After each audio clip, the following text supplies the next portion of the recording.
Yeah, this is where I've always sat ever since my first game, way back in 2000. At first, when you come in, this is where all the subs sit, and then it sort of numbers from 1 all the way to 13. But I got comfy and where I was, and I'm a bit of a man of routine. So whether I was starting or on the bench, I parked up here, and I used to move the other subs players, and I used to move their shirts and put them elsewhere. It was unbelievable. Looking back, I was sort of in awe when I was training the week before my debut. I got asked by Ian Millward to spend a week away from university and come and train for the week.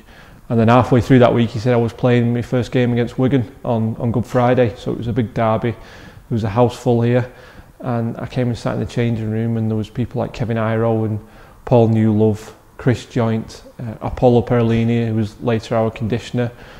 And I'm in the middle of them, giving away about 4 stone to every one of them, but in the same situation as them, preparing for a big game.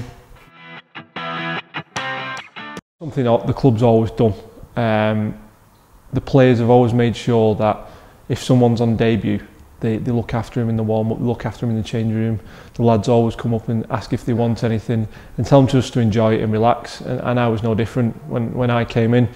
Chris Joint, Paul Newlove, people like that said, you're going to hear the crowd, you're going to hear the noise, just do what you normally do in a reserve fixture. Try not to be a superstar and just do the basics right. The biggest memory, it was a blur actually playing, but I remember being on the bench right at the start of the match, and Ian Millward would give a team talk here and said that their player, Steve Renoff, was their danger man in the centres. But weeks previous, he'd had a few concussions and been knocked out, and he was a little bit dubious whether he should play. So he gave the nod to Apollo Perlini to put a good shot on him, a first shot, but a hard, tough shot, first time he brings the ball in. Or if Apollo's got the ball, run straight at him to see if he is fit. We kicked off, the ball went straight to Apollo Perlini, he ran straight at Steve Renoff, and Renoff got stretchered off.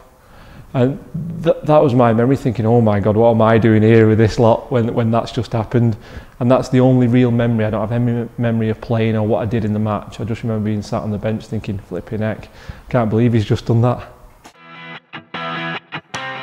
Get nervous on the big games, but the more you play, and the more experience you have, you tend to deal with it a little bit better. You still get the nerves, and they're a good thing. But all the lads will tell you, with me in my career, I used to do the same thing at the same time, get strapped at the same time, put the boots on at the same time, and it wasn't really superstitious. It was just my way of preparing to get ready, and I knew when it was time to come and warm up, I'd done everything, and I was ready to go. It doesn't really get feisty. What you might see in the films and what you've seen in amateur team dressing rooms, I think is a little bit different.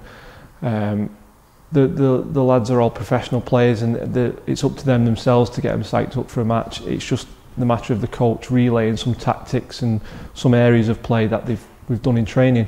So it's all pretty relaxed.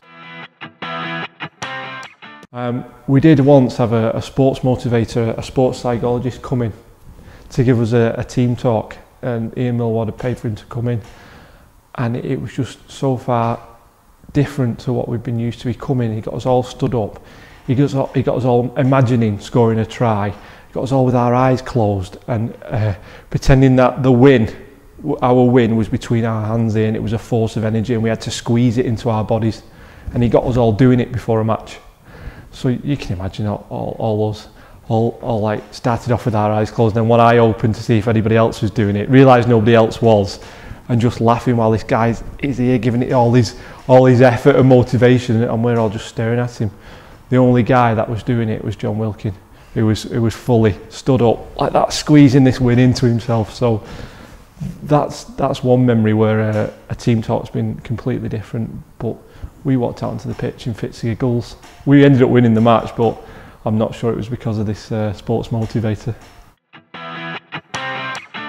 The coaches can see a lot because they're up in the stadium, so you can come in at half time and every player assesses whether they think they've done well, and you can sit down and go, I'm pretty happy with what I've done there. But the coach will have seen something where you've not tied in at mark, or you've been a bit lazy, you should have pushed up in support, and that's always the thing a coach will pinpoint. and tell you straight away.